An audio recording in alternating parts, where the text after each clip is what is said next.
serious problems for the country.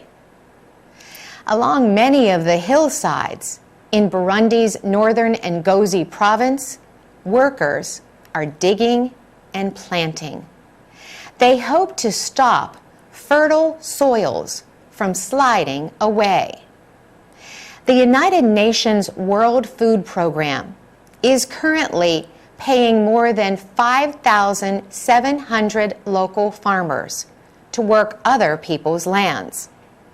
The WFP program, Food for Assets, comes after years of local farmers trying and failing to beat hunger by working their own land.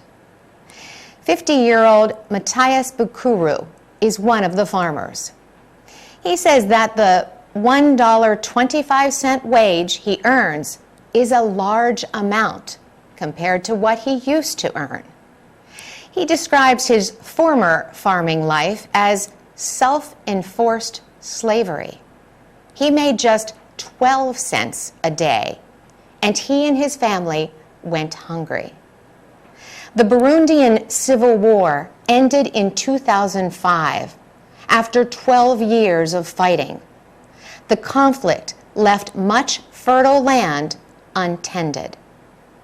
The World Food Program says recent studies show that feeding and agricultural programs have reduced malnutrition rates nationwide from 58 to 40%.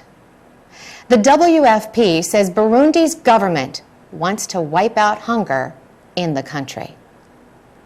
For VOA Learning English, I'm Carolyn Presutti.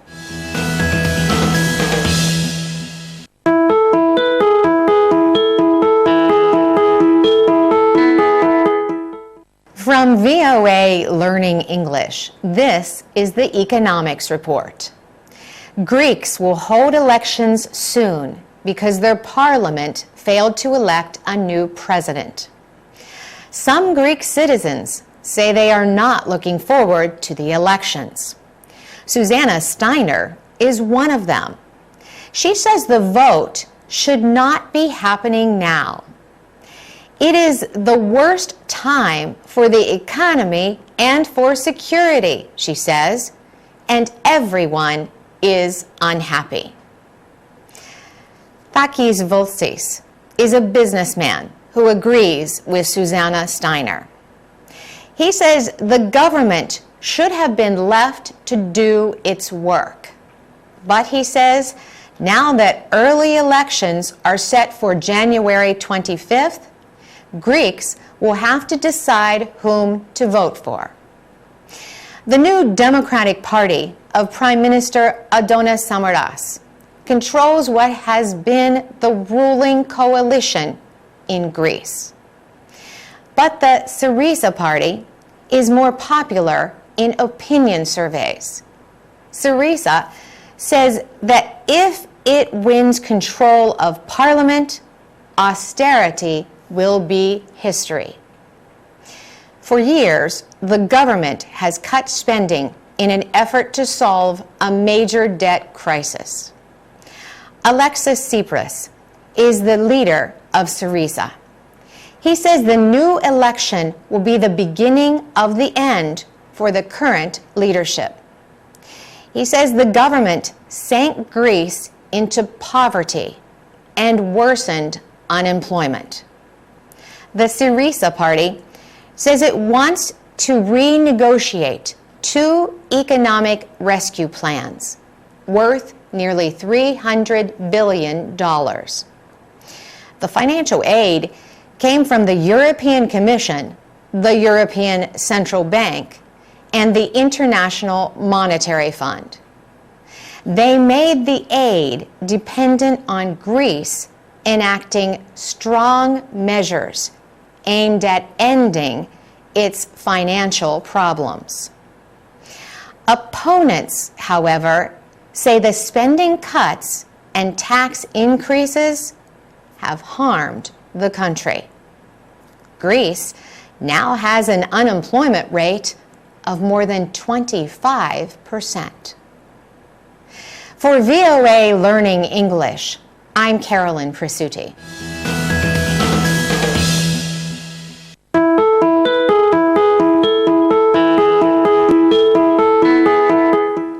From VOA Learning English, this is the Education Report. Not enough American students want to be engineers, mathematicians, or scientists. The Obama administration wants to change that, and it is spending money to do it. The government will invest $3 billion to educate young Americans in science, technology, engineering, and math. The four areas together are known as STEM. Many jobs in the STEM fields will open in the coming years. The U.S. government wants to increase the number of Americans who can get those jobs. But girls appear far less interested in STEM subjects than boys. Only 25% of STEM students are girls. Debbie Sterling is an engineer. She invented a construction toy for girls. The name of the toy is Goldie Blocks. Ms. Sterling hopes Goldie Blocks will help girls become engineers and builders. Experts say parents should do more than just buy toys to interest their daughters in STEM subjects. They should also provide a good education. At school, girls should participate in projects that require teamwork and creative thinking.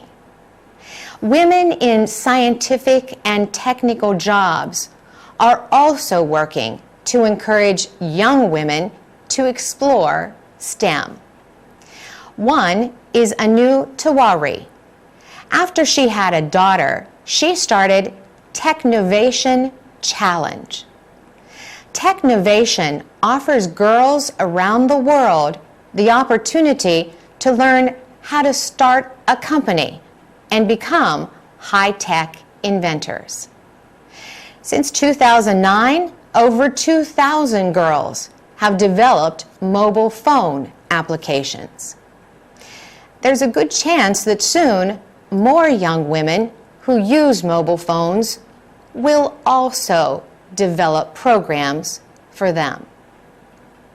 For VOA Learning English, I'm Carolyn Presutti.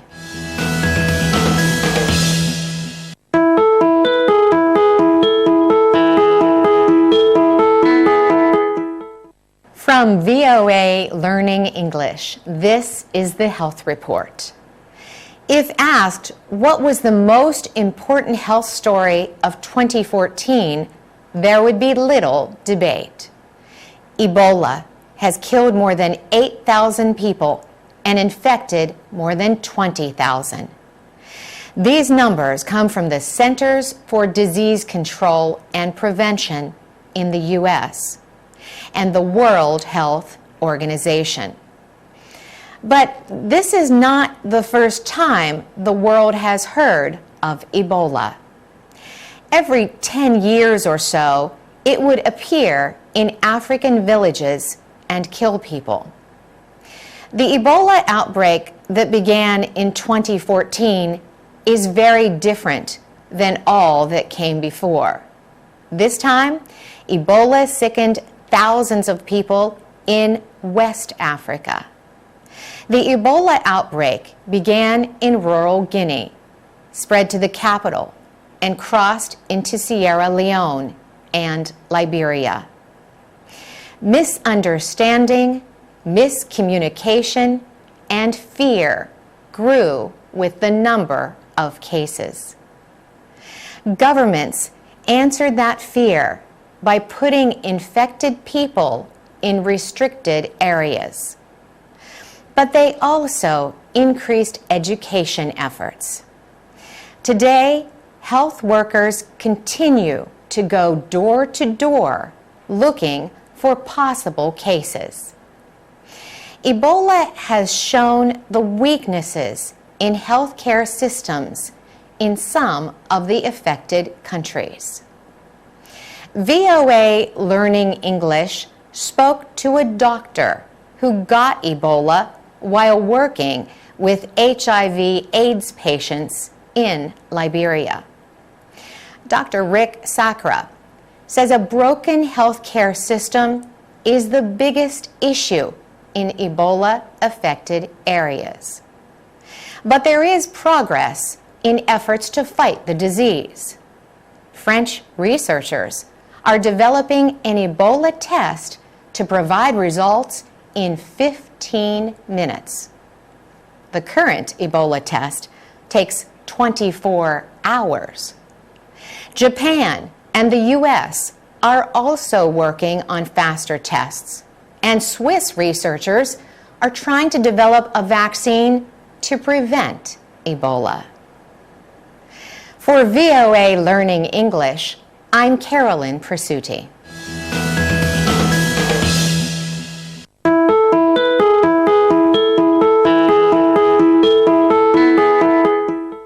From VOA Learning English, this is the Technology Report. Technology students in New Jersey answered a challenge. The U.S. Department of Defense wanted someone to build an underwater robot. The students are with the Stevens Institute of Technology in Hoboken, New Jersey. They successfully designed and built a robot for uncovering unexploded mines at the bottom of the sea. The underwater vehicle is called Perseus 2. The students recently tested Perseus 2 in a 95-meter-long tank of water at the Stevens Institute of Technology. The robot costs about $15,000 to build. The students use a video game controller to direct its movements. Devices known as thrusters enable the robot to go up, down, and toward its target in the water.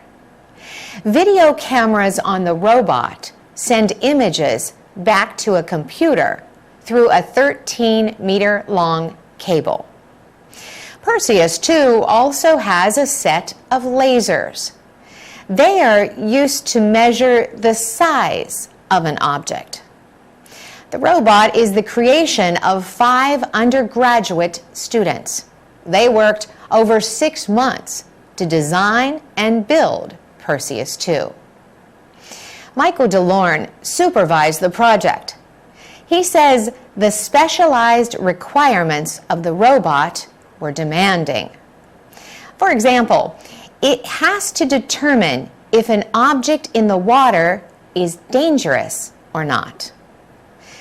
Michael DeLorne says the students had resourceful solutions for difficult problems, like how to control the position of the robot while underwater. They also developed a low-cost method to mark the location of whatever objects they found. Perseus 2 was successfully tested in Florida with similar robots built at other engineering schools. For VOA Learning English, I'm Carolyn Presutti. ទូរទស្សនិកជនជាទីគោរពបានស្វែងយល់រួចហើយនៃការសិក្សាភាសាអង់គ្លេសតាមបែប Special English បែបទំនើបដែលរៀបរៀងដោយ VOA កម្មវិធីសិក្សារបស់យើងនៅក្នុងថ្ងៃនេះចាប់តែប៉ុណ្ណេះ Special English នឹងវិលត្រឡប់មកជួបលោកអ្នកជាថ្មីម្ដងទៀតតាមពេលវេលាដែលយើងបានកំណត់ទុកសូមអរគុណសូមគោរពលា